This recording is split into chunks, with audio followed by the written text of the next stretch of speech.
Welcome to the Practice Podcast, a show created by lawyers to help lawyers in life and business without all the complicated lawyer language. Let's welcome Bast Amron founders and your hosts, Jeff Bast and Brett Amron.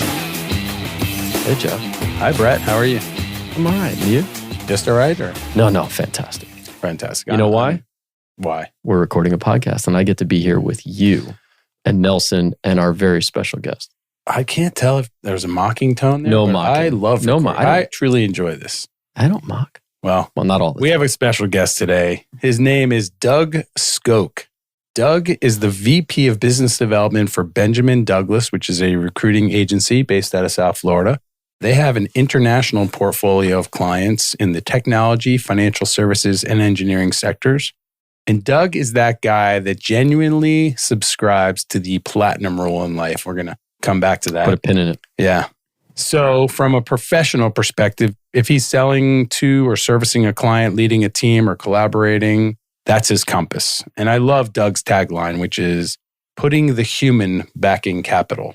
Every position he's ever had has had a business development focus.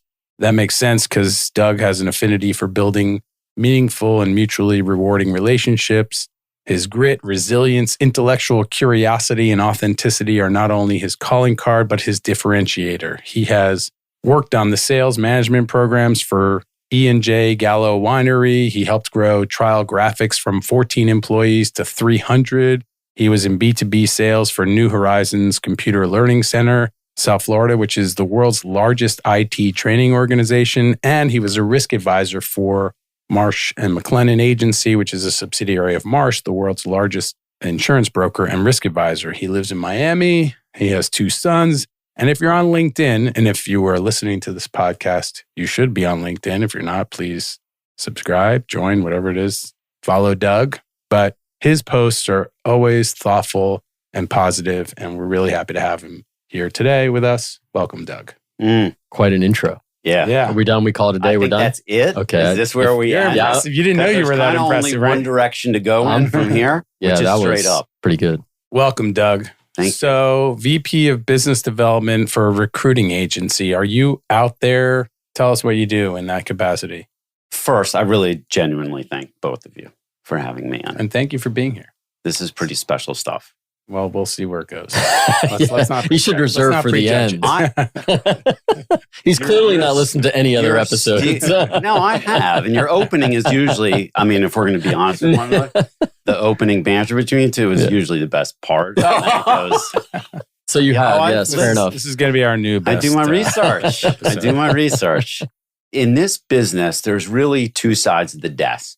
There's the business development side, which is everything you would conjure up as client development, finding clients that have what we would call requisitions, needs for positions. And that's one side of the desk.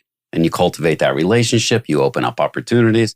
The other side of the desk is think of like the headhunting, the talent sourcing. So in my role, in my capacity, and it'll be 5 years come April at Benjamin Douglas, I've straddled both sides of the desk, but my main focus has really historically been on the client development side. Mm-hmm. The talent acquisition side, is that also placement? Would that be on that side too? Correct. Yeah. So our firm primarily works in contingency recruiting models, which is pretty interesting. 5 years ago, I didn't know much about the industry, if anything, actually. I transitioned out of Marsh & McLennan as a risk advisor in the insurance space, property and casualty. So it was all new to me. What I learned is the barrier to entry is very low. And even with as esteemed as your law firm is, there's other law firms that specialize in your practice. Same here, except maybe even worse. So the barrier to entry for recruitment firms is very low. And then on the contingency side, to answer your question, it's the ultimate skin in the game setup because we as a company don't ever earn a fee unless and until we deliver.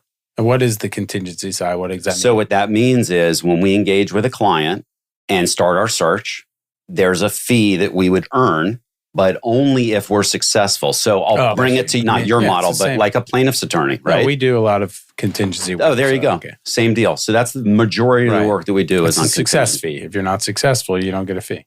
That's a good way to put it too. Well, and it aligns your interests with the interests of your client. And that's why we like working in that model. It's riskier, but you're bearing the risk with the client. And there are particular industries that you guys focus on? We're actually industry agnostic. It's more around role type. So most of the roles are mid to senior level positions. And if I had to bucket it, especially coming out of the worst of the pandemic when we almost went out of business, our 3 buckets would actually be technology, sales, and marketing. Okay. Who out there should be calling you? Make your pitch. Well, pitch-wise, because this is the way that I operate. No, I'm not pitching because I don't pitch. No, like who differentiation in this industry is as hard as any other. Right. It's who would call? Who should call would you? be a small to mid-size business that is either in hyper-growth mode, even if they're, past seed fund rate, so they're revenue generating on some level, but they're scaling. They don't have the resources internally by way of finding their own talent. That's the kind of company, and they work quickly. They have processes in place, which is very important because speed kills in this. Lack of speed kills. Correct. And that both parties feel it's a good business fit because as a boutique company, we're 8 or 9 people soaking wet. We have, I wouldn't say luxury. That's the wrong word. I don't know what the word is, but it's important that we align with the right kind of client too. And the right kind of client gives us a seat at the table as a partner. And any transactional vendor relationship is not really a relationship, and it doesn't last very long. In this industry, you all have to be able to find clients to place talent with, and you got to find the talent, right? So there's 2 sides that you're feeding from 2 sides, right? 2 troughs, if you will. What have you seen in the last 5 years, or what has your company seen in the last 5 years, given the transition, what's going on here in Miami on both sides of that? I wouldn't say we're immune to the ebbs and the flows, but what's incredibly wild to be a part of is how quickly the pendulum swings. Yeah. That where we can go from what we would call a candidate-driven market, which is where the talent, the candidates, if you will, hold all the cards because they have multiple job offers, and that exhibits a certain behavior when it's a candidate-driven market. And then the pendulum swings so quickly, given various factors within the state of the economy and so forth, where now it's no longer a candidate-driven market, but the companies, the hiring companies hold all the cards.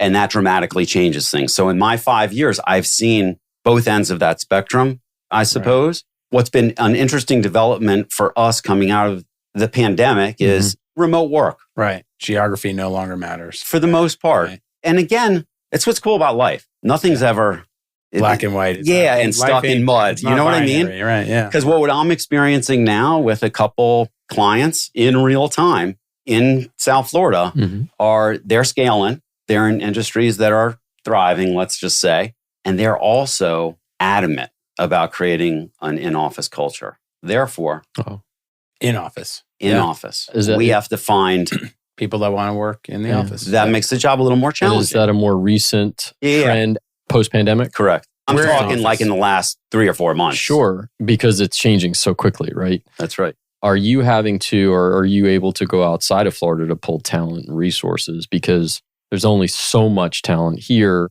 We have people moving down and all that, but are you reaching outside the state to pull people down? 100%. It depends on the level of role that we're filling, whether there is any support for relocation or bumps in pay and things of that nature. But we have to go further afield because you just run out of the pool that you're swimming in. Yeah. Is there enough industry down here now? There was always sort of a dearth of that, but I feel like maybe more. Or what do you think on that side of the equation? We've been very fortunate from the standpoint, and you've experienced it, I'm sure, in your business too, with the influx of both coasts. Fintech as a sector has really exploded for us. Yeah. And the PE firms and the VC firms that are migrating down from New York and now Chicago and on the West Coast. So there's money. There's our local technology ecosystem is still thriving. I think we've been able to weather the storm maybe better than other areas in the country. Business is not, I shouldn't knock because it's going to make a noise, won't it? Right, yeah, you don't want to ruin this. Can I though? Go for it, go ahead. If you want to. I want to. Go ahead, please. Who is it? Just kidding. On wood. We're doing pretty good right now. Yeah. Cooking with gas. All right. So the platinum rule. Tell us about the platinum rule. So we all know the golden rule. And if we don't all know the golden rule, I might butcher it, but it's, do unto others as you would have done unto yourself or something like that. That's pretty good. I mean, that's not a bad North Star. Not bad. It's pretty solid. I mean, if you lived your life that way, that's a whole lot better from an emotional intelligence and relationship building standpoint than maybe a lot of other alternatives. Right. But I have found, and I forgot where I was exposed to the platinum rule, so I'll explain what I mean by that. Instead of doing unto others or treating others as you would want to be treated yourself, the platinum rule kind of is a step up from that, which is essentially treating others as they want to be treated. It's perhaps nuanced. If you want me to elaborate, that's why we have microphones. It's really the essence of solid relationship building. It's what makes the world go round, in my opinion. Love. I love you guys. And nothing but love. Well, Jeff, we're brothers. No, Jeff has a lot of brothers. Yeah. Well, he's got a lot of brothers. No, but he loves them all because it's Jeff. You guys are all brothers to me. You two Nelson. He never says that to me, but he does have a lot because he's a great guy and he only surrounds himself with great people. That's the way that energy works. That's right. So it was excellent. Well, you guys are pros. That's what I do for a living. Love and people that are better than me. And smarter than me. That's why I'm here. Right. Exactly. Yeah, that's why all y'all are here. All y'all. I mean, full stop. Train back on track. That's so smart. In my opinion, love and relationships are absolutely key and golden.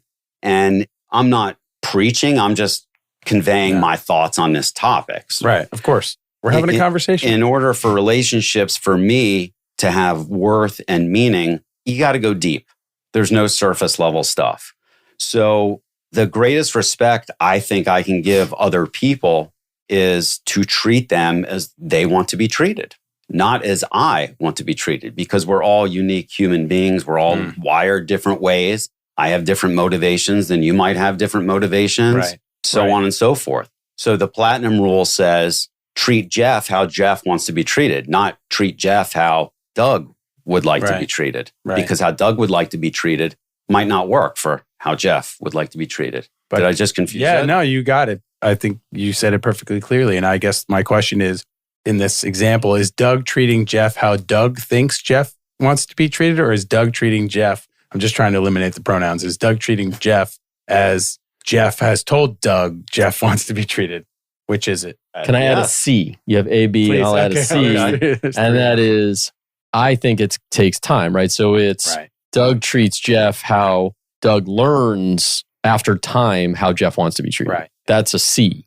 Right. And there could be a combination of all of that in there. You may say something over time in a relationship, or he may learn over time, like, oh, okay, don't do that because Jeff doesn't like that. But that's the relationship component. And that is, it takes time. Right, that's what we need preach. Verbal answers. Doug is nodding. Doug is nodding. Yes, he agrees with me. By the way, still locked in. That's okay because everything Brett is saying, I'm like, yes, I'm nodding. Hello. Because it's, I mean, that as our listener understands, I am always right. I mean, that's okay.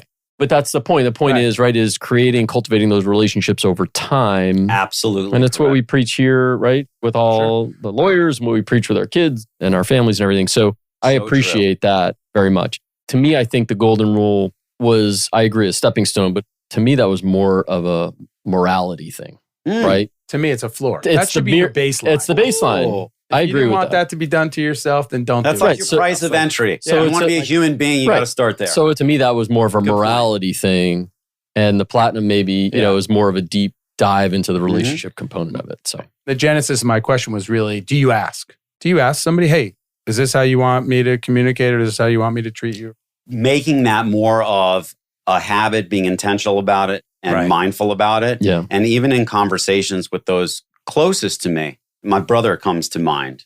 There are frequently times when I'll ask him on the front end of a conversation, almost like, what role do you want me to play now? Am I your sounding board guy or... Sure, am I listening or am I helping you solve this problem? And it's easy to assume he's my brother, but you just can't. Unless I was literally him in that moment, like inside of his head, thinking his thoughts and emotions, I need to clarify how should I show up for him. Right. So I try to do that a lot more and a lot more regularly. Are you venting or are you looking for feedback? Exactly. Right. I get it. I like it. And so, I think there's a lot to that in communication because I think a lot gets lost. First of all, communication is a two-way street. So the message I send is not always the message that you receive, especially depending where you are. And we always talk about meeting the client where they are or meeting whoever it is, meet them where they are. Yes, your kids too. Exactly. Yeah. It's hard to find them.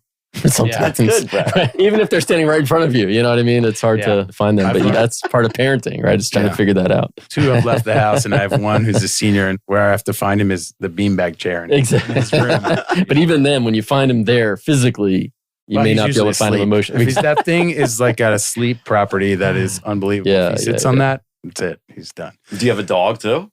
I do. Does the dog use the sleeping bag? The dog does use the beanbag. Everyone loves the beanbag. I mean, it's a beanbag. I need to try the beanbag next time I'm over. Come on. You're all welcome. Anyway, so I wanted to talk a little bit about your positivity. I love your energy. And in fact, the genesis of you sitting here today is I know you for a long time. I guess we connected on LinkedIn, and I had been following you and observing your posts on LinkedIn. And I thought you were a coach because the message that you were sending that were all about positivity and relationship building. And I loved the energy. And I really thought you were a coach. And it wasn't until I started looking around your bio that I learned that that wasn't your business. And so I was glad that we connected. And that's kind of what it caused me to invite you on the podcast. I love that. But I love the positive energy. And I want to know, like, is it just something on your mind every day and you post, or how do you come about? So super meaningful, everything that you just said. Because to me, those are affirmations of the best kind.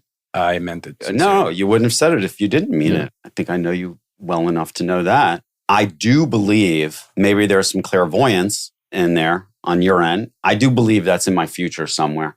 I don't know how it materializes yet. I sit and think, and I think one day I'm going to come up with kind of a coaching construct of some kind that's going to be different and just me, and see where it goes. But that being said, my cadence to posting on LinkedIn and the things that I post about is super organic and authentic. And I don't have a content strategy, if you will. The rhythm to it is pretty much when something comes in my head about a thought or a moment that I want to capture.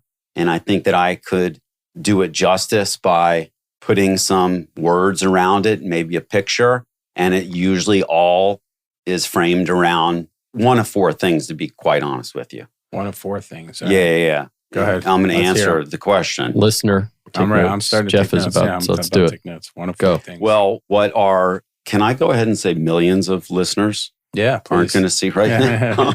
Millions, yeah. I like to use listener. I would like to say. But we can go millions, whatever. What the 3 listeners out there can't see right now. That's before this episode, by the way. By the way, there are 4 people in this room, so let's go with 4 listeners. Let's do that. 4 at least. Exactly. But Brett, if I can show. Yeah. So what I'm showing. Doug is showing a tattoo. A tattoo on my left forearm. Yes. Okay. And it is germane to your question. It answers when I say the 4. This is Sanskrit, which means nothing to you. The word itself, that the symbol is really 2 words combined into one. It's pronounced Sam Tosha. And what that loosely translates to is complete contentment. So for me, that's a state of mind, a state of being. It's not an ultimate destination. I don't know that I could ever exist in a state of complete contentment, nor would I want to, because I think contrast in life is critical. You got to go through bleep to appreciate all your moments when okay. So when I look at this is for my sanity, not vanity, the tattoo. I'm not all tatted up. Is it facing you, or it's letters? But right. So I look down at that this. way, right? Mm-hmm. It's on his forearm. So when he makes a fist, or when in any like arm doing motion, a curl, it's facing him. Oh, right. I'm just trying to describe. Absolutely. Okay. So I call it my visual anchor. I see it. My eyes glaze over, whatever, all day long. Mm-hmm. And this reminds me of my core 4 principles, because I said that complete contentment to me is a state of mind. So they're the 4 legs of my spiritual chair that I sit on, which is non-comparison, present moment, attitude of gratitude, and what I like to say, radical acceptance. Those are 4 pretty broad concepts. Mm-hmm. There could be subcategories to all of them, but that's the umbrella. That's everything to me. If I'm conscious going through my day to day with those 4 core, the likelihood of me attaining that mindset of contentment is ratcheted up by thousands fold. So what happened in my journey is I had about a 12-year period where everything just came undone. Any aspect of your life that's meaningful in any way, shape, or form, from marriage to childbearing to then raising the adopted boys that we've got, love dearly, to losing a job unceremoniously after 17 years of sweat equity, almost losing the house. We were in Weston at the time, and it was like 2008, I guess, Sure. And had to make a quick move and sell out of there. And then just for fun, during this period of time too, my mom, who was probably the biggest influence in my life, was diagnosed with a non-cancerous tumor, but in her frontal lobe. Bad stuff. Yeah. And that required emergency craniotomy, and they successfully removed it, but we just weren't out of the woods for a little while. And then an infection set in, and that sent everything back into his tailspin. She was in Gainesville at Shands Hospital. And my brother flew in from the West Coast this second time, and we said our goodbyes to mom. That was it. DNR, all that stuff, right? The hospital calls like 3 days, I don't know, it's all vague now because it goes back several years, but 2 days later or something like that. Do you want to say hi to your mom? I said, excuse me? We said goodbye to my mom. She said, your mom's Trudy. I'll put her on the phone. And I heard like, honey, or something like that. And I'm like, oh my God, mom didn't pass away? What? Something happened.